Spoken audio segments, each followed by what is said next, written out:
Hi friends, வணக்கம் and welcome to ALV Creations. Previous வீடியோல waste cardboard use பண்ணி normal sewing மிஷினுக்கு மூடியும் and அதுக்கேற்ற கவரும் எப்படி ரெடி பண்ணுறதுன்னு பார்த்தோம். இந்த வீடியோவில் எலக்ட்ரானிக் sewing மிஷின் கேரி பண்ணுறதுக்கு கன்வீனியண்ட்டாக இருக்கிற மாதிரி ஒரு பேக்கும் அண்ட் அதுக்கு கவரும் எப்படி ரெடி பண்ணுறதுன்னு பார்க்கலாம். இதுக்கு தேவையான மெஷர்மெண்ட் ஹைட்டும் சுற்றளவும் ஃபர்ஸ்ட் ஹைட் மெஷர் பண்ணிக்கலாம். ஸோ இதுதான் மேக்ஸிமம் சைஸ். ஸோ அது வரைக்கும் நம்ம மெஷர் பண்ணலாம். இது ஆல்மோஸ்ட் 12 இன்ச்சஸ் கிட்ட இருக்கு. ஸோ 12 இன்ச்சை விட கொஞ்சம் அதிகமாக எடுத்துக்கலாம். நெக்ஸ்ட் வந்து சுற்றளவு மெஷர் பண்ணிக்கலாம். இருக்கிறதுலே ப்ராடாக இருக்க இடத்துல நம்ம மெஷர் பண்ணிக்கலாம். நம்ம வந்து 40 இன்ச்சஸ்லேருந்து 44 இன்ச்சஸ்க்குள்ளே எடுத்துக்கலாம். இப்போ நம்ம பார்க்குற இந்த மாதிரி கட்டை பேக் அளவுக்கு பெருசாக இருக்கிற எந்த பேக்கும் இதுக்கு சூட் ஆகும். ஜஸ்ட் ஒரு மாடலுக்கு ஒரு 4 பேக் எடுத்து வச்சுருக்கேன். இதில் பார்த்தீங்கன்னா இதோட எல்லாத்தோட ஹைட்டும் மேக்ஸிமம் 13 இன்ச்சை விட அதிகமாக தான் இருக்குது. இருக்கிறதுலே கம்மி இதுதான். இதுலேயே பார்த்தீங்கன்னா 13.5 இன்ச்சஸ் இருக்குது. ஸோ இந்த லென்த் போதுமானது. நெக்ஸ்ட் வந்து சுற்றளவு இந்த மாதிரி இருக்க எந்த பேக்லையும் இந்த ஓப்பன் ரவுண்ட் ஃபுல்லாக மெஷர் பண்ணும்போது 40 to 42 இன்ச்சஸ் இருந்தால் கரெக்ட் ஃபிட்டிங்கில் இருக்கும். அந்த பேக்கை நம்ம யூஸ் பண்ணிக்கலாம். அதை மெஷர் பண்ணணும்னு கூட அவசியம் இல்லை. ஜஸ்ட் இந்த மிஷின் மேலே போட்டு பாருங்கள். அது கன்வீனியண்ட்டாக க்ளோஸ் பண்ண முடிஞ்சு ஓப்பன் பண்ண முடிஞ்சுதுன்னா அந்த பேக்கை நம்ம யூஸ் பண்ணிக்கலாம். இது வந்து கம்ப்ளீட்டாக எல்லா சைட்லையும் கவர் ஆகுது. மற்ற பேக்கை விட இந்த மாதிரி கட்டை பேக் வந்து இந்த மிஷினை வச்சு கேரி பண்ணுறதுக்கு ரொம்ப கன்வீனியண்ட்டாக இருக்கும். இந்த மாதிரி ஃபிட்டாக இருக்க பேக்கை யூஸ் பண்ணும்போது தான் மிஷின் உள்ளே வந்து ஷேக் ஆகாமல் இருக்கும். ஸோ இந்த கட்டை பேக் வந்து ரொம்ப பர்ஃபெக்டாக இருக்கும் இதுக்கு. ஸோ நம்ம ஏதாவது ரிப்பேரிங்க்கெல்லாம் எடுத்துகிட்டு போகும்போது இந்த பேக்கை நம்ம எடுத்துகிட்டு போகலாம். என்னோட மாடல் ஷூயிங் மிஷினுக்கு இந்த கட்டை பேக் எல்லாமே ரொம்ப பர்ஃபெக்ட் சைஸில் இருக்குது. பட் இதே ஜிப்பு வச்ச பேக் வந்து கொஞ்சம் பெருசாக இருக்குது. ஸோ உள்ளே வச்சா ஷேக் ஆகுது. உங்களோட ஷூயிங் மிஷின் மாடல் என்னவோ அதை உள்ளே வச்சு பார்த்துட்டு ஸோ அதுக்கேற்ற பர்ஃபெக்ட் ஃபிட்டிங்கில் எந்த கவர் இருக்கோ அதை நீங்கள் சூஸ் பண்ணிக்கலாம். பொதுவாக இந்த மாதிரி கட்டை பேக்லலாம் ஜிப்பு வராது. ஸோ சிம்பிளாக இதில் ஒரு ஜிப் அட்டாச் பண்ணி இது ஒரு காம்பேக்ட் ஷூயிங் மிஷின் பேக்காக நம்ம மாற்றலாம். ஃபர்ஸ்ட் பேக்கை நீட்டாக இந்த மாதிரி செட் பண்ணிக்கலாம். இதுக்கு நான் 5mm ஜிப் யூஸ் பண்ணுறேன். இந்த மாதிரி ஜிப்பையும் ரன்னரையும் தனியாக வாங்கி நமக்கு தேவையான அளவு எடுத்துக்கலாம். இந்த பேக்கோட அளவு இந்த சைஸில் என்ன இருக்கோ அதை விட 1 இன்ச் 2 இன்ச் எக்ஸ்ட்ரா எடுத்துக்கலாம். ஸோ இதில் பேக்கோட அளவு பார்த்தீங்கன்னா 20 இன்ச்சஸ் இருக்குது. ஸோ இது வந்து நான் 22 இன்ச்சஸ்க்கு எடுத்துக்கிறேன். இந்த ஜிப்பை எங்கே அட்டாச் பண்ணணும்னா இந்த சைடில் எவ்வளோ இருக்கோ அதே அளவுக்கு மேல் பக்கமும் விட்டுட்டு அதுக்கு மேலே நம்ம ஜிப்பை அட்டாச் பண்ணிக்கணும். அப்போ தான் பேக்கை நல்லா பெருசாக ஓப்பன் பண்ணி மிஷினை ஈஸியாக உள்ளே வைக்க முடியும். இன்னொரு சைட்லையும் ட்ரேஸ் பண்ணிக்கலாம். இந்த மாதிரி ஒரு வேஸ்ட் பேக்லேருந்து சைடில் இருக்க பீஸை கட் பண்ணியிருக்கேன். இதை வந்து ஜிப்போட 2 சைட்லையும் அட்டாச் பண்ணுறதுக்கு இதுலேருந்து ஒரு 3 இன்ச்சுக்கு கட் பண்ணிக்கிறேன். இந்த மாதிரி செப்பரேட் ரன்னர் அண்ட் ஜிப் வந்து பேக் ஸ்டிச்சிங் ஷாப்பில் கிடைக்கும். சம்டைம்ஸ் ஸ்டேஷ்னரி ஷாப்லேயும் கிடைக்கும். பட் இன்கேஸ் இந்த மாதிரி ஜிப்பு நம்ம கிடைக்கலனா நம்ம வேறு பேக் நம்மக்கிட்ட இருக்க வேறு பெரிய பேக்ல இருந்து கூட ஜிப் எடுத்துக்கலாம். இதுவும் ஒரு பெரிய பேக் தான். ஸோ இந்த ஜிப்பு ஓப்பன் பண்ணி இது உள்ள மிஷினை வைக்க முடியுது. ஸோ இந்த மாதிரி உங்ககிட்ட பேக் இருந்ததுன்னா அதுலேருந்து கூட நம்ம இந்த ஜிப் எடுத்து யூஸ் பண்ணிக்கலாம். இந்த மாதிரி ஜிப்போட வர பெரிய பேக்லாம் அதோட ஜிப் சைஸ் வந்து மேக்ஸிமம் 18 இன்ச்சஸ் இல்லை 19 இன்ச்சஸ் தான் இருக்கும். இந்த ஜிப் அப்படியே தனியாக இந்த தையல் பிரித்து இந்த ஜிப்பை மட்டும் தனியாக எடுத்துக்கலாம். நீங்கள் இந்த மாதிரி ஒரு பேக்லேருந்து ஜிப் எடுத்து அட்டாச் பண்ணுறீங்கன்னா அதை வந்து இந்த மாதிரி சென்டரில் வச்சு அட்டாச் பண்ணாதீங்க, ஒரு பக்கமாக வச்சு அட்டாச் பண்ணுங்கள். ஸோ இந்த ஓரத்தில் தையல் பிரிச்சுட்டு இதுக்குள்ளே வச்சு ஃபஸ்ட்டு ஸ்ட்ரைட்டாக வந்து நம்ம இந்த கோடு போட்ட இடத்துல ஜாயின் பண்ணிடணும். இந்த சைடையும் எடுத்து இந்த இடத்துல ஜாயின் பண்ணணும். ஃபஸ்ட்டு இங்கே தையல் பிரித்து உள்ளே வச்சுக்கலாம். ஸோ நம்ம இந்த இடத்துல இப்படி அட்டாச் பண்ணுறதுனால என்ன ஆகும், இந்த பேக்கோட ஓப்பன் வந்து கன்வீனியண்ட்டாக பெருசாக இருக்கும். ஸோ ஜிப்போட சைஸ் சின்னதாக இருந்தால் கூட பரவாயில்ல. சைடில் தையல் பிரித்து உள்ளே இன்சர்ட் பண்ணிவிட்டு ஃபஸ்ட்டு இந்த லைனில் ஃபஸ்ட்டு ஸ்டிச் பண்ணிவிட்டு அதுக்கப்புறமா இங்கே ஸ்டிச் பண்ணணும். இங்கே ஸ்டிச் பண்ணும்போது இந்த ஜிப்பை வந்து இதை இந்த மாதிரி மடித்து வச்சுட்டு இங்கே ஸ்டிச் பண்ணிக்கலாம். உள்ளே வச்சு ஸ்டிச் பண்ணிக்கலாம். ஸோ இந்த சைடில் பார்க்கலாம் கிளியராக. ஃபஸ்ட்டு இந்த ஜிப்பை உள்ளே வச்சுட்டு ஃபஸ்ட்டு இந்த ஸ்ட்ரைட்டாக வந்து தையல் போட்டுடணும்.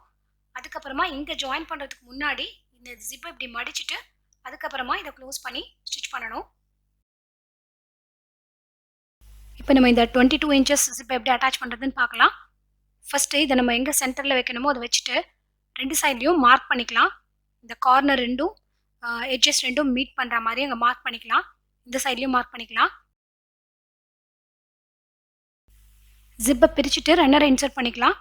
இந்த 2 ஹோல்ஸ்குள்ளே ஜிப்பை உள்ள இன்சர்ட் பண்ணிவிட்டு 2 சைடும் ஈவனாக இருக்கான்னு பார்த்துட்டு ரன்னரை உள்ளே ப்ரெஸ் பண்ணலாம். ஸோ ரன்னர் உள்ளே போயிடும். 2 எட்ஜஸ்லையும் இந்த பீஸ் அட்டாச் பண்ணிக்கலாம்.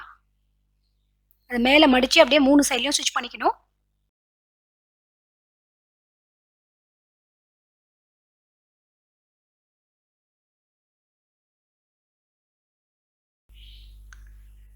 ஒரு சைடில் நம்ம மார்க் பண்ண லைன் கரெக்டாக அந்த எட்ஜில் மேட்ச் ஆகிற மாதிரி வச்சுட்டு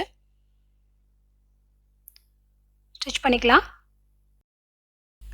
ஜிப்போட நல்ல பக்கம் பேக்கை ஃபேஸ் பண்ணியிருக்க மாதிரி வச்சுருக்கேன். இந்த மார்க் பண்ண லைன் மேலே வச்சு அப்படியே ஜாயின் பண்ணிக்கலாம். பார்த்தீங்கன்னா இதுதான் ஜிப்போட நல்ல பக்கம்.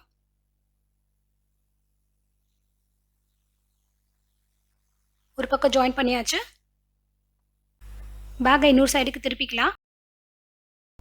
இன்னொரு சைடில் அட்டாச் பண்ணதுக்கு முன்னாடி இந்த எட்ஜஸ் கரெக்டாக இருக்கான்னு செக் பண்ணிக்கலாம்.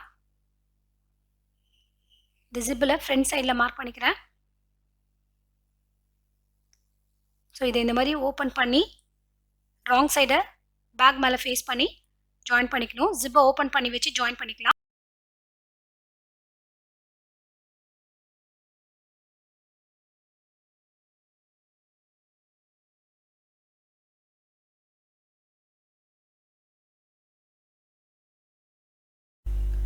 ஜிப்பை கரெக்டாக ஜாயின் பண்ணியாச்சு. மிஷினை உள்ளே வச்சாச்சு. இது வந்து அதோட பெடல். ஸோ அதையும் வந்து சைடில் உள்ளே வச்சிடலாம். இந்த உள் பக்கம் இன்சர்ட் பண்ணி வச்சிடலாம். மேல் பக்கம் ஏதாவது துணியை வந்து உள்ளே இன்சர்ட் பண்ணிவிட்டு ஜிப்பை க்ளோஸ் பண்ணிடலாம். ஒரு compact sewing machine bag ready. Next இந்த எலக்ட்ரானிக் சூயிங் மிஷினுக்கு கிளாத் கவர் எப்படி ரெடி பண்ணுறதுன்னு பார்க்கலாம். ஃபஸ்ட்டு இங்கேருந்து இது வரைக்கும் லென்த் மெஷர் பண்ணுறேன். 15 inches இருக்குது. பட் நமக்கு வந்து 12.5 inches தான் தேவை ஹைட்டு. ஸோ நம்ம மேக்ஸிமம் 14 inch வரைக்கும் எடுத்துக்கலாம். இதுலேருந்து 2 சின்ன பீஸ் கட் பண்ணிட்டு ஜாயின் பண்ணிக்கலாம். அதை வந்து இப்போ நம்ம ரெடி பண்ணுற பேக்குக்கு ஹேண்டிலாக யூஸ் பண்ணிக்கலாம். இந்த 2 பீஸையும் ஜாயின் பண்ணிக்கலாம். இதோட லென்த் வந்து ஆல்மோஸ்ட் ஒரு 10 inches இருக்கும். இதை இந்த மாதிரி மடித்து ஜாயின் பண்ணிக்கலாம். இதில் சென்டர் மார்க் பண்ணிவிட்டு அந்த இடத்துல வந்து இந்த ஹேண்டில் அட்டாச் பண்ணிக்கலாம்.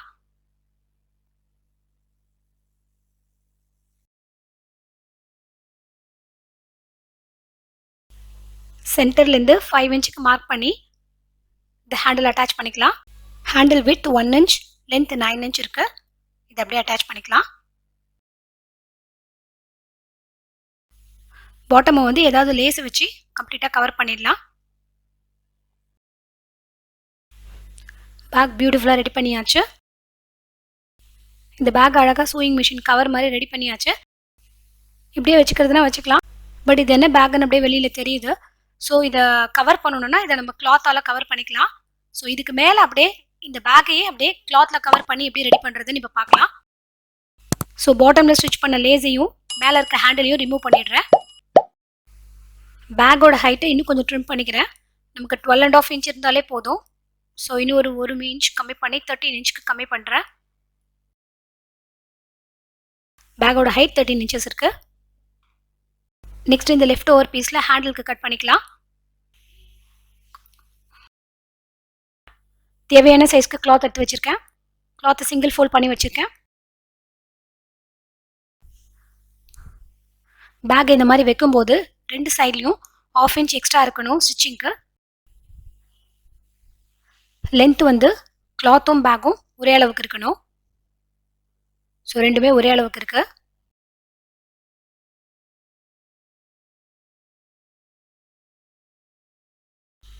பேக்கை வந்து கரெக்டாக சென்டரில் பிளேஸ் பண்ணியிருக்கோம். இப்போ 2 சைட்லையும் நம்ம ஸ்கொயர் ஷேப் ட்ரா பண்ணிவிட்டு கட் பண்ணிக்கணும். பார்த்தீங்கன்னா 2 சைட்லையும் 2.5 inches இருக்குது. இந்த சைட்லையும் 2.5 inches. மேல் பக்கம் பார்க்கும்போது 2 inches இருக்குது. அந்த அப்படியே ஸ்கொயராக ட்ரா பண்ணிக்கலாம்.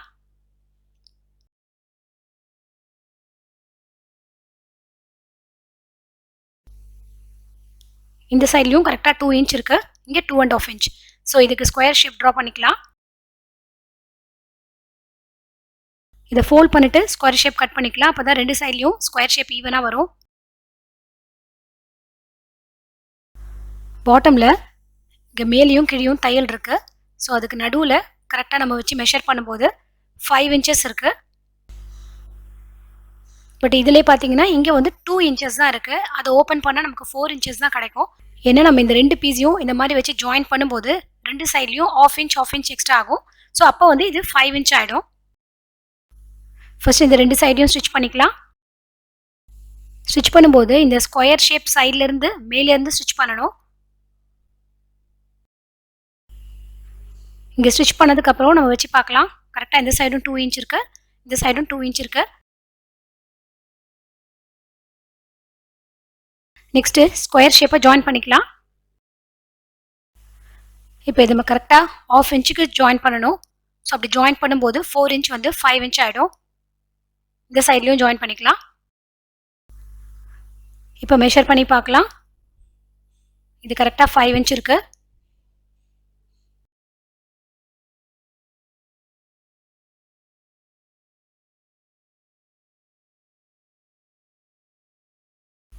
ரெண்டு பேக்கையும் ஒரே சைஸ்க்கு ரெடி பண்ணியாச்சு. இங்கேயும் 15.5 இன்ச்சஸ் இருக்கு, இதுலேயும் 15.5 இன்ச்சஸ் இருக்கு.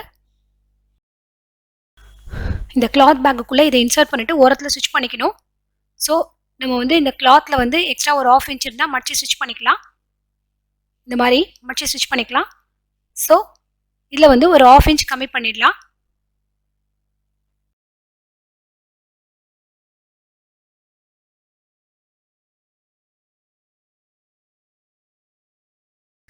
பேக்கை உள்ளே இன்சர்ட் பண்ணிவிட்டு கார்னர்ஸ் எல்லாம் கரெக்டாக ஷேப் பண்ணிக்கலாம். ரெண்டும் ஒரே அளவில் இருக்கிற மாதிரி அட்ஜஸ்ட் பண்ணி வச்சுக்கலாம். இந்த சைடில் பார்த்தீங்கன்னா இந்த சென்டர் ஸ்டிச்சஸ் வந்து இந்த ரெண்டு சைட் ஜாயிண்ட்டுக்கும் சென்டரில் இருக்கணும். அந்த மாதிரி வச்சு ப்ராப்பராக ஷேப்பாக ரெண்டு பீஸும் ஒன்றா இருக்க மாதிரி செட் பண்ணிக்கலாம். கார்னர்ஸ் எல்லாம் நல்லா ப்ராப்பராக ஷேப் பண்ணும்போது இந்த கிளாத்தோட லென்த் வந்து கவரோட லென்த்தை விட ஒரு 1/2 இன்ச் எக்ஸ்ட்ரா இருக்கும். அதை அப்படியே மேலே ஃபோல்ட் பண்ணி ஸ்டிச் பண்ணிக்கலாம். ஒரு ரெடிமேட் பேக் மேலே நம்ம கிளாத்தை வச்சு ஸ்டிச் பண்ணும்போது அது நல்லா பர்ஃபெக்ட் சைஸில் இருக்கணும். அப்போ தான் எந்த சைட்லேயும் லூஸ் வராது. அப்போ தான் அந்த கவர் பார்க்குறதுக்கு ரொம்ப லுக்காக நீட்டாக இருக்கும். நெக்ஸ்ட் இதுக்கு ஹேண்டில் ரெடி பண்ணிக்கலாம். ஹேண்டில் ஸ்டிஃபாக இருக்கணுன்றதுக்காக இந்த பீஸை உள்ளே வைக்க போகிறோம். ஸோ ஃபஸ்ட்டு இதை வந்து இந்த மாதிரி மடிச்சிக்கலாம். ரெண்டு சைட்லையும் ஸ்டிச் பண்ணிக்கலாம். ஸ்டிச் பண்ணியாச்சு. ரெண்டு சைடில் தையலுக்கு மேலே கிராஸில் கட் பண்ணிவிட்டு திருப்பிக்கலாம்.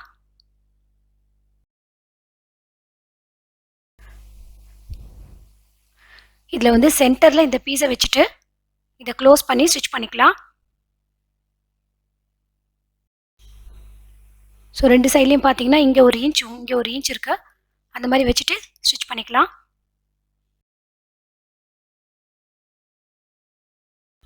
இந்த ஹேண்டில் அட்டாச் பண்ண சென்டர் பிளேஸ் மார்க் பண்ணிக்கலாம்.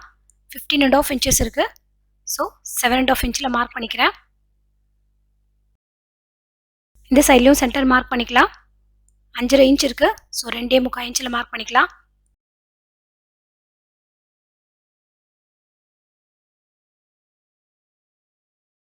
ஸோ ஒரு பாக்ஸ் மாதிரி ட்ரா பண்ணிவிட்டு அந்த இடத்துல நம்ம வந்து ஹேண்டில் அட்டாச் பண்ணிக்க போகிறோம். இதை வந்து நம்ம மிஷினில் அட்டாச் பண்ணுறது கஷ்டமாக இருக்கும். ஸோ கையிலேயே இதை அட்டாச் பண்ணிடலாம். கிளாத் மூவ் ஆகாமல் இருக்கிறதுக்கு ரெண்டு சைட்லேயும் பின் இன்சர்ட் பண்ணியிருக்கேன். இங்கே ரெண்டு சைட்லேயும் பின் இருக்குது. உள் பக்கத்துலேருந்து பார்க்கும்போது கிளியராக தெரியும். ஸோ ரெண்டு சைட்லேயும் பின் அட்டாச் பண்ணியிருக்கேன். அந்த இடத்துல கரெக்டாக நம்ம வந்து கையிலேயே இந்த ஹேண்டில் அட்டாச் பண்ணிக்கலாம். ஸோ இந்த எக்ஸ்ட்ரா 1 இன்ச் மேலே இந்த பட்டனை வச்சு ஊசி நூல் வச்சு ஸ்டிச் பண்ணிக்கலாம்.